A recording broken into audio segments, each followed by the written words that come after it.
안녕하세요. 수정입니다. 기적 방송국에 오신 여러분 환영합니다. 오늘은 2020년 3월 27일 금요일이에요. 불금데이입니다. 자, 2주 동안 코로나 덕분에 우리는 집에서 아름다운 집, 나의 편한 집, 따뜻한 집에서 2주 동안 어디 가지 말라고 했어요. 그래서 얼마나 행복한지 몰라요. 우리 집이 얼마나 좋거든요. 집에서 광채가 나요. 어제는 코코님 얼굴에서 광채가 나더니 오늘은 집에서 광채가 나는데 제 방에서 광채가 납니다.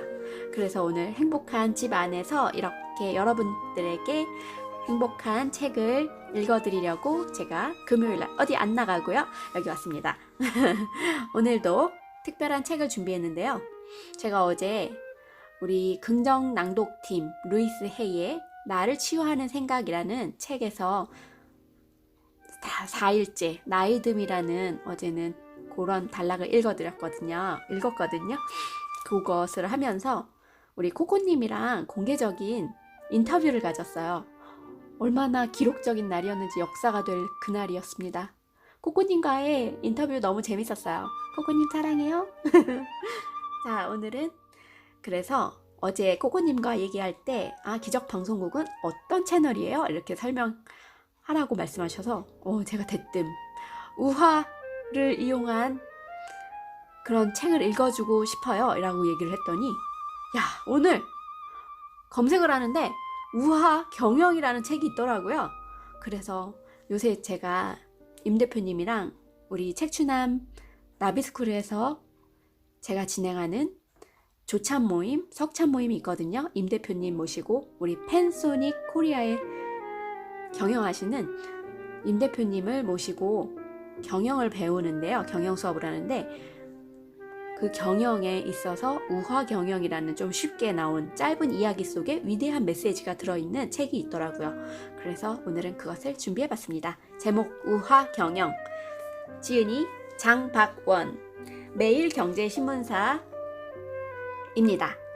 짧은 이야기 속에 위대한 메시지가 있는데 앞에 제가 읽어드릴게요. 잠깐 머릿말 보면 어느 회사의 한 직원이 부당한 대우를 받고 있다고 생각하고 사장에게 말했어요. 저는 열심히 일했는데 회사에서 인정을 안 해주네요. 저 그만 떠나려고 하니 퇴직금을 주세요. 그랬더니 입장이 다르신 우리 사장님이 화를 내신 거죠. 그건 네 생각이고 너를 해고하려고 했어. 퇴직금은 줄 수 없어. 이런 거예요. 그랬더니 직원이 화가 났죠. 그래서 회사 금고에서 금고 열기가 쉬운가 봐요. 여기는 회사 금고에서 돈과 중요한 서류를 챙겨서 다른 나라로 도망갔네요. 이게 다른 분 얘기인 것 같아요. 다른 나라에. 그래서 많은 사람들로부터 존경받는 한 랍비가 사장의 부탁을 받고 그 직원을 찾아 나서요. 그래서 그 랍비가 수소문 끝에 직원을 찾아낸 거예요. 회사에서 훔친 돈과 서류를 내놓을 것을 설득했는데 거절하는 거죠. 당신이 상관할 바가 아니오. 내가 어떻게 행동하든 그것은 자유란 말이오. 그러니까 랍비가 남을 배려하지 않고 멋대로 행동하는 것은 자유가 아니라고 이런 말을 해요. 항해하는 배에 많은 사람들이 타고 있었습니다. 한 남자가 자기가 앉아있는 배 밑 바닥에 구멍을 뚫기 시작했어요. 주위에 있던 사람들이 놀라서 무슨 짓 하냐고 물었어요. 그러니까 그 남자가 아무렇지도 않게 여기는 내 자리고 내가 무슨 일을 하든 내 자유라고. 사람들 어이가 없죠. 혼자 죽으면 되는데 그게 아니잖아. 그래서 배는 결국 침몰해서 다 죽고 말았어요. 이 이야기를 들은 직원이 어땠게요? 알겠습니다. 당신이 하라고 하겠습니다. 나름 합리적이에요. 그래서 돈과 서류를 회사에 돌려주고 사장과 잘 협의해서 일을 마무리했대요. 자, 다음은 중국 춘추 전국시대에 있었던 일이에요. 남쪽에 강대국 초나라의 왕이 주변 약소국인 진나라 왕이 신하에게 살해당했다는 소식을 듣고 쳐들어갔어요. 하극상의 무질서를 바로 잡겠다면서 명분을 내세웠대요. 그래서 진나라는 곧 평정이 됐는데 왕을 죽인 역신도 처형이 당한 거예요. 그래서 초나라 왕이 욕심이 생긴 거예요. 이참에 진나라를 초나라와 병합해 버리는 거예요. 그래서 초나라 신하들이 대부분 초나라 신하들이 이런 결정에 막 박수를 보낸 거죠. 그랬는데 다른 나라에 외교 사절로 갔다가 막 돌아온 한 신하가 있는데 그분이 반기를 들었어요. 큰 나라로서 초나라가 신뢰를 잃어서는 안 된다는 논리였어요. 그래가지고 반 얘기를 해주네요. 어느 마을에 농부가 있었는데 그 소가 그 다른 집 밭에 들어가서 농작물을 먹는 거예요. 그래서 그것을 본 밭주인이 머리끝까지 화가 나서 소 주인한테 막 욕을 했어요. 그리고 소를 빼앗아서 자기 외양간에 묶어뒀대요. 이에 대해서 임금께서는 어떻게 생각하시나요? 질문을 했죠. 소를 잘못 관리하니 남의 밭에 들어가게 한 농부가 잘못했네. 하지만 소 빼앗는 건 너무한 거 아니야? 이런 거예요. 잘 보셨습니다. 그런데 어찌하여 왕께서는 밭주인과 똑같은 행동을 하십니까? 이런 거예요. 그랬더니 이 말을 들은 초나라 왕이 자기 잘못을 인정하고 다시 회복시켜 주셨대요. 여러분 되게 재밌죠? 우화는 또 다른 사물과 사건을 단순화해서 핵심과 본질에 쉽게 접근할 수 있대요. 상대를 설득하기 위해 장황하게 말을 늘어놓지 않아도 되고 철학적 담론을 끌어다 쓸 필요도 없고 사안의 핵심을 깨닫게 해준다는 얘기예요. 적절한 비유로 흥미를 유발시키고 이야기를 전개하다 보면 상대는 저절로 고개를 끄덕끄덕 하셔. 덕분에 우리는 우화를 읽으며 재밌게 명쾌하게 이해할 수 있어요. 분명하게. 그래서 목표에 다다를 수 있어요. 제가 어제 결국 우리는 이길 것이다 이 책을 읽으면서도 많이 깨달았거든요. 우리 안에 누구 안에도 다 악마가 있잖아요.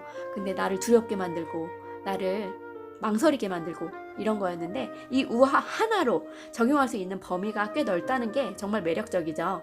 이 책에 등장하는 우화 기업들의 사례를 이제 읽어드릴 거예요, 제가. 그래서 많은 직장인들, 그리고 최고 경영자, 더 나아가 사회생활을 앞둔 학생들, 그리고 이제 많은 직장 다니는 분들, 앞으로 다닐 분들도 다 포함된답니다. 그래서 이분 장박원님 저자분께서 이렇게 사회를 다니는 직장인들이나 사장님들 모든 사람들이 다 해결책으로 이렇게 단순화된 우화를 통했으면 좋겠다 하세요. 너무 심각해지지 마세요, 여러분. 목차를 읽어보면 1 파트 1 이거 제가 보고 되게 재밌었어요. 자, 전략적 경영의 길. 파트 2 위기를 기회로 돌리는 힘. 파트 3 경영의 중심엔 인간이 있다. 파트 4 비즈니스는 생물이다. 맞죠? 맞죠? 정말 맞는 얘기만 하세요. 자, 17페이지 들어갑니다. 이제 돌다리 두드리면 세월 다 간다. 마이크로소프트에 인수된 노키아의 몰락은 성공의 함정에 빠진 기업의 전형을 보여준다. 스마트폰이 모바일 기기의 대세로 자리 잡기 전만 해도 노키아는 전 세계 휴대폰 시장의 절대 강자였다. 한창일 때 시장 점유율은 삼성과 LG전자를 합한 것보다 훨씬 높았죠. 하지만 애플의 아이폰 등장 이후 나타난 변화에 빨리 대응하지 못했죠. 스마트폰으로 주력 제품을 빨리 바꿔야 하는데도 더 완벽한 준비를 해야 한다며 시장 변화에 대응을 차일피일 미루다 침몰하고 말았죠. 삼성전자가 나름 성공 가도를 달리고 있던 애니콜 브랜드를 버리고 재빠르게 스마트폰인 갤럭시로 갈아탄 것과 비교가 되죠. 변화를 꺼렸던 노키아 경영진의 모습은 중국 우화 작가인 리더화가 쓴 달팽이 2사에 나오는 달팽이와 닮았습니다. 호수가 돌 틈에 살았던 달팽이는 꽃도 풀도 없는 자신의 거처가 영 불만이었어요. 너무 허술해 바람과 햇볕을 피할 수 없어 무척 괴로웠어요. 어느 날 우연히 달팽이가 호숫가를 지나는 거미를 만났어요. 그는 거미에게 이 세상은 너무 황폐해 살 수가 없다 하소연했어요. 그러자 거미는 의아한 표정으로 무슨 소리? 저기 언덕만 넘어가면 꽃과 풀이 묵어져 바람과 햇볕을 피할 곳이 많은데 조금만 움직여 그곳으로 넘어가면 될 텐데 괴롭게 살 필요가 있을까? 이때 그곳을 지나던 잠자리가 한마디 거들었어요. 맞아, 저 언덕 너머에서 꿀벌들은 꿀을 모으고 지렁이는 땅을 일구며 살고 있어. 나비들은 꽃가루를 나르며 행복한 생활을 하고 있지. 거미와 잠자리의 말을 듣고 달팽이가 집을 옮기기로 결정했어요. 좋은 날을 골라 언덕을 넘기로 한 거죠. 막상 이사를 하려니 귀찮기도 하고 용기도 나지 않고 이사를 하다 다치거나 위험한 상황에 처하기로 하면 어찌나 걱정이 되기도 하고, 그래서 날씨 좋은 날을 기다리기로 했어요. 그때 꿀벌이 이사를 돕기 위해 찾아왔어요. 꿀벌이 함께 언덕 쪽으로 가자고 달팽이는 말했어요. 꿀벌이 함께 언덕 쪽으로 가자고 하자 어쩐지 달팽이가 말했어요. 안 되겠어. 오늘은 너무 햇볕이 강해.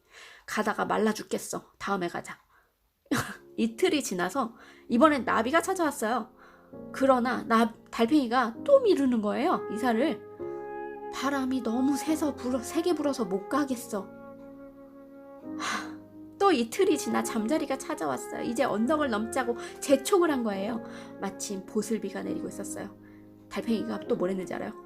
비가 멈추면 가야겠어.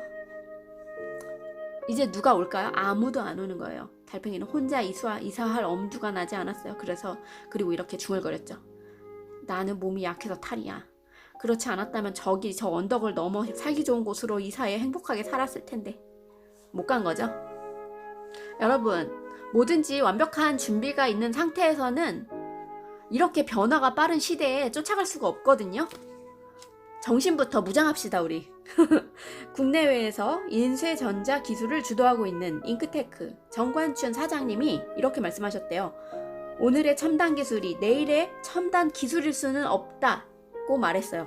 하루가 다르게 급변하는 시대에 퍼스트 펭귄이 되려면 돌다리를 두드리며 가는 신중함보다 다리 건너에서 일어나는 상황을 먼저 보고 재빨리 움직이는 과단성과 실행력이 더 필요하지 않을까 하셨습니다. 자, 타이밍을 놓치면 망한다.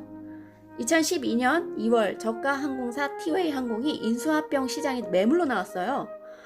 헐, 자본 잠식에 300억 원의 부채가 있었지만 성장 잠재력이 크다는 이유로 애경그룹 계열인 제주항공을 포함해 여러 곳에서 관심을 보였어요. 하지만 문제는 가격이었죠.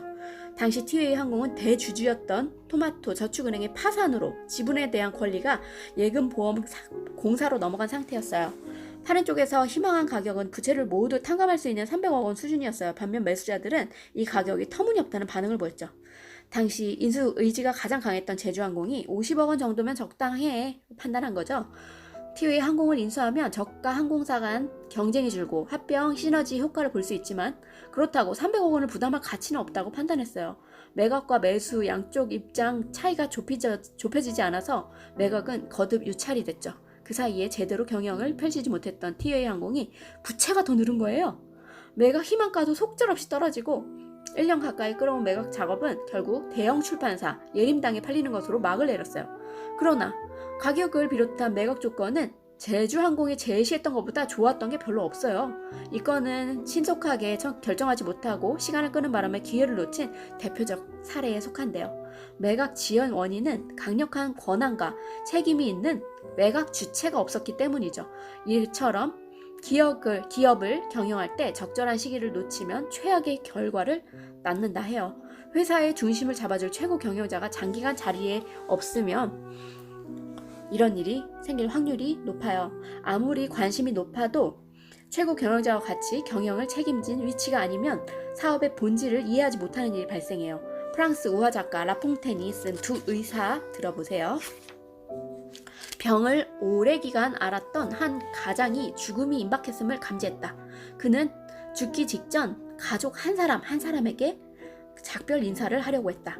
그는 항상 죽을 때 깨끗해야 한다고 생각했다. 발버둥 치지 말고 가족에게 적합한 말을 전하며 우아하고 조용하게 세상을 떠나겠다고 작정했다. 그가 오랜 기간 병상에 누워 생각해낸 아름다운 임종이었다. 드디어 죽음이 바로 앞에 와 있다는 것을 느낀 그는 가족을 불렀어요. 남편의 가느다란 목소리를 듣고 가장 가까이 있던 부인이 당황하며 달려오자 그는 가족을 모두 불러달라고 말하고는 조용히 눈을 감았어요. 그러자 놀란 부인이 소리를 질렀어요. 그러자 자식과 손자들이 침대 곁으로 모였어요. 모두 모인 것을 본 가장이 희미하게 눈을 뜨고 그동안 생각하고 있던 마지막 말을 시작하려고 했어요. 그때 부친이 위독해진 것으로 판단한 아들 하나가 크게 소리쳤어요. 어머니! 의사를 불러주세요. 다른 아들은 삼촌과 고모를 부른다며 방을 나갔어요.